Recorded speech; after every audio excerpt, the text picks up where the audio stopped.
What's up guys, and welcome to the video. Leg day once again. I've been doing 2 leg days per week at the moment and it is completely killing me, but it'll be worth it. The results will show, and quite simply, I do love leg days, but they just bloody well hurt. Anyway, try and something new is the title of this video, and quite simply this was something new for me because I tried a load of new exercises and I haven't really been starting with squats lately because I haven't been going too heavy on my squats, if I'm honest with you guys. As you know, I'm doing more of a high volume style training now because I hit all my numbers which I wanted to in strength wise.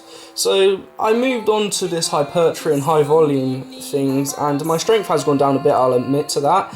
So as you saw, I started with 90 kg on squats and they went pretty fine. Like I said, I think I got about 8 reps on 90, and then for every set I dropped down by 10 kilos and I still done 8 reps, but I tried slowing down some of the reps. I noticed slightly watching back this footage, I need to get new squatting shoes because I see my heels slightly caving inwards, which could be quite detrimental to my ankle health, should I say.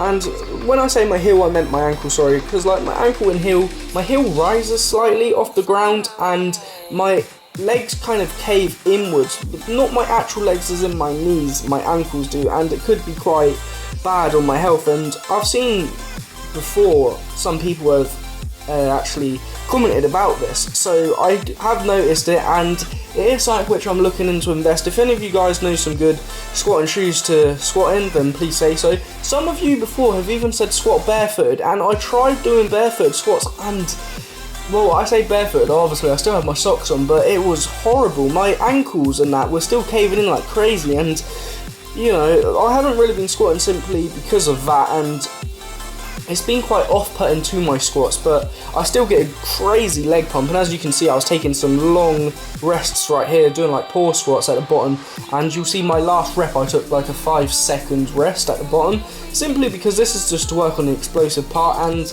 my legs were pretty much fried. And when I got down to around 60 kg, if I'm honest with you guys, I couldn't be bothered to go like really high in volume, so 20 reps, so I just done pause reps, and it's a great alternative. And I went arse to grass, as you can see, and just really sitting at the bottom.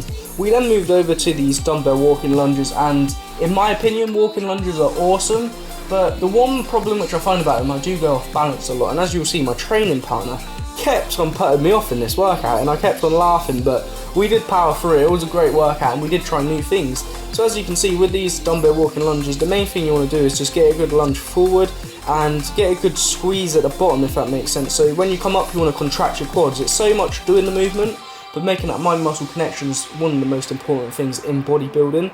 I don't really know whether or not I like dumbbell lunges because I've done them before loads of times and I did like them, but you know, it's just something I play around with.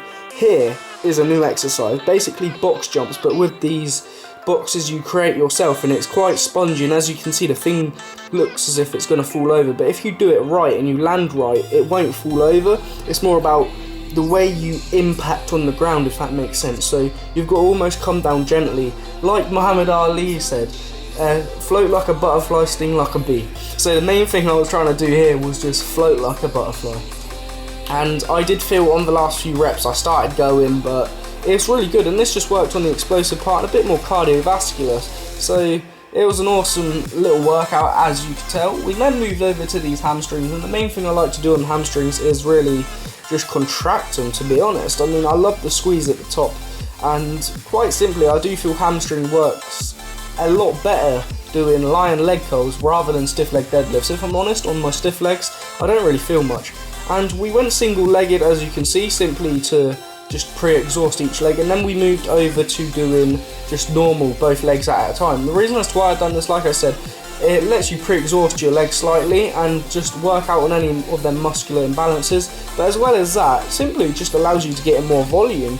And overall in this workout, I have noticed a few things, and someone mentioned this, I can't remember who you are, I think it's Ads Fitness, shout out to you guy, and thanks for actually saying about this. And my legs slightly go outwards, as you can see, my feet, point outwards slightly, and I've been working on, since this workout anyway, I noticed this, I put my feet now inwards, so facing straight, and he says it could cause a little bit of an injury towards some tendons or something. I can't remember specifically what he said, but he was right, and I am now working on it. So a few slight form issues, as you can see, but now I'm just picking up on it. And like you say, like you guys see as well, everything's a journey, it's all a process. We then moved over to these, I don't know what you call them actually, I'll just call them glute press downs.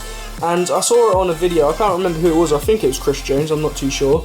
And quite simply, this really isolates the glute, but you do feel it heavily in your quad. And if I'm honest, it is a great exercise. I got a great pump from it, but I did get a few weird stares, okay, because this is supposed to be an assisted pull-up / dip machine. Some people were looking thinking, dude, do you even know what you're doing? But obviously I did, because I'm good like that, you know. And as far as reps went in this workout, I can't really remember. It varied anything from 8 reps up to 20 woods. And sets, we just went about 4 sets on there enough every exercise, 3 to 4 sets. I think we done a little more on that exercise because it felt good.